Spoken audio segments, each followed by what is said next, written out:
Sa Good Vibes January na, sunod-sunod na ang mga kapistahan. Kagisa sa mga ginabantayan, kaginadag sa nga pista, amo ang dinagsa sa Cadiz City. May report si Romeo Subaldo. Handa ka na para sa pagsigabong sang drum beats? Handa ka na masaksihan ang nagkalain-lain nga mga tribo?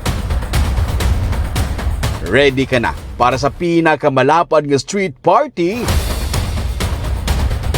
Preparado ka na para sa isa ka grande nga pagpasalamat sa kay Senyor Santo Niño?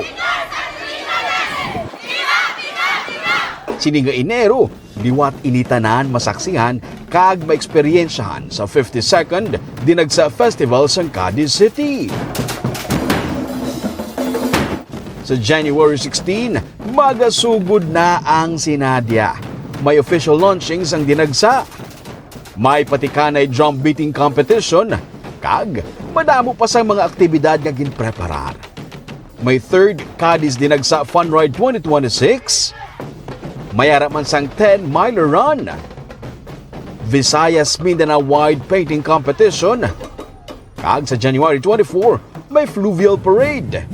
Kag sa January 25, ang pagdagsa sang dalanon pakadto sa Cadiz City para sa highlights ng Dinagsa Street Dance Competition.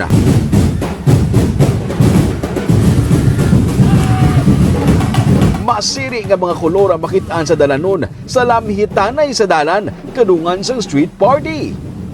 Gani markahan na ang mga kalendaryo para sa selebrasyon sang kultura, tradisyon kag pagtuo.